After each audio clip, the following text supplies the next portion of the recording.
डॉक्टरांचा सल्ला जरी काही असला तरी मी या गोष्टीमध्ये योग्य मार्ग निघल्याशिवाय मी उठणार नाही. म्हणून मी माझ्या निर्णयावर ठाम आहे. 3 दिवस झाले, काही प्रतिसाद मिळतोय का? काय एकंदरीत लोकांच्या तक्रारी? मी ज्या पोलीस प्रशासनाच्या दारात बसलो, पोलीस अधीक्षक कार्यालयाच्या, पोलीस अधीक्षक कार्यालयच हे सगळं मिली बघत असेल तर या ठिकाणी निर्णय होणारच नाही ना.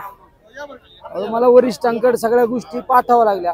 काल मी पीएमओ कार्यालयात सुद्धा याची माहिती पाठवली. मला आता गृह विभागाला सुद्धा मी पत्र पाठवलं. त्यांचा मला मेल आला की आम्ही पाहिलंय ते सगळं म्हणून. त्यामुळे आमचा ठोस निर्णय की आमचे डॉक्टरांचा सल्ला काय आहे यापेक्षा आम्हाला आउटपुट पाहिजे, आमच्या लोकांना न्याय पाहिजे. तिसरा दिवस आहे, लोकांच्या तक्रारी कशा स्वरूपाच्या येत आहेत? काय तक्रार? 2-2.5 हजार तक्रारी अद्यापपर्यंत आलेल्या आहेत. अनेक तक्रारी आहे, माझ्या हातात सुद्धा तक्रारीची. सगळ्या तक्रारीचा पाऊस पडलाय नगर जिल्ह्यामध्ये. बघा नाही, सगळ्या तक्रार अर्ज अशा अनेक फाईल झाल्या. 2-2.5 हजार तक्रारी आल्या आणि तक्रारी इतक्या भयंकर आहे. फक्त आर्थिक आमिषाला बळी पडून या तक्रारी. आता माझ्या समोर एक कार्यकर्ता आहे आमचा शेवगावचा, त्याच्या दारापुढे डंपर उभा होता. 5 लाख रुपयाची मागणी केली, दिली नाही म्हणून ती गाडी ढकलीत आत नेऊन लावली. त्याच्याकडे रेकॉर्डिंग आहे, त्याच्याकडे सगळं व्हिडिओ कॉलिंग आहे त्याच्याकडे. बघा ना, रेकॉर्डिंग सुद्धा आहे. आता ढकलीत मोकळा डंपर जर ढकलीत घरापासून जर घेऊन गेले, रेकॉर्डिंग आहे याच्याकडे, रेकॉर्डिंग आहे. पोलिसांनी पैसे मागितले तर रेकॉर्डिंग आहे ना, रेकॉर्डिंग आहे. पोलीस अधीक्षकांकडे रेकॉर्डिंग पण दिली त्यांनी, पण काहीच झालं नाही. म्हणजे जर तुम्ही एकमेकाला जर तुमची चैन असेल तर कसा मार्ग निघणार?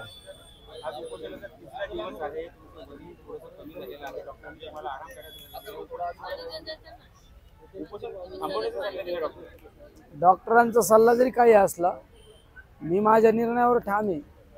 मला जरी डॉक्टरांनी सांगितलं मी इथं ऍडमिट होईल, पण मी उठत नसतो. 3 दिवसात काही अधिकाऱ्यांची तुम्हाला दखल घेतली गेली आहे? काही नाही, अधिकारी मी ज्या कार्यालयासमोर बसलो ना, त्या अधिकाऱ्यांची सगळी चैन आहे ना, त्याच्यामुळे काय मार्ग निघण्याचं काही. हे जर अधिवेशन मी आयजीच्या दारात केला असतं, मुंबईला केला असतं तर तत्पर निर्णय झाला असता. पण यांना आपलं पाप झाकून ठेवायचं म्हणल्यानंतर ते वरिष्ठांना सांगू शकत नाही ना. आपल्या अधिकाऱ्यांकडून कर्मचाऱ्यांकडून अशा चुका झाल्या सांगू शकत नाही ना. 2% कर्मचाऱ्यांमुळे हे सगळं पोलीस प्रशासन आज बदनाम होऊ राहिले ना. 98% पोलीस कर्मचारी रात्रंदिवस डोळ्यात तेल घालून ड्युट्या करतात, लोकांचं संरक्षण करतात. पण 2% लोकांनी बाजार मांडलाय ना, पैशाचा धुमाकूळ घातलाय. अनेक तक्रारी, भयंकर तक्रारी. मी तर आता 4 वाजता 1 तासाने काल देशाचा अर्थसंकल्प मांडला. मी आज 1 तासाने पोलीस प्रशासनाचा अर्थसंकल्प मांडणार आहे तुमच्यासमोर.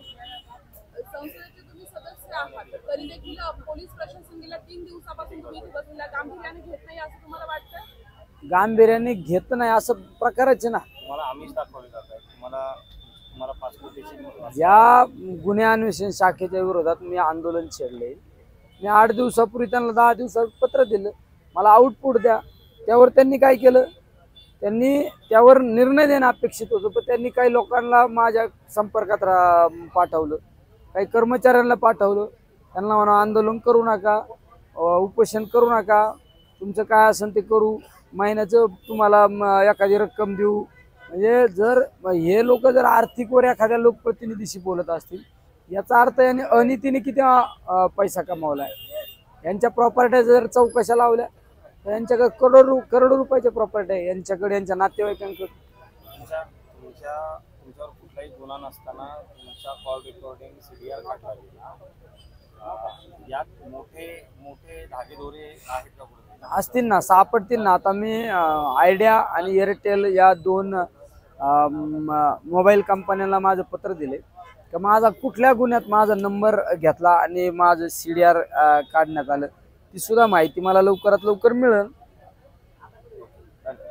आता एंटी करप्शन मध्ये एका कर्मचाऱ्यावर आता पण एक गुन्हा दाखल होतो 10 मिनिटात.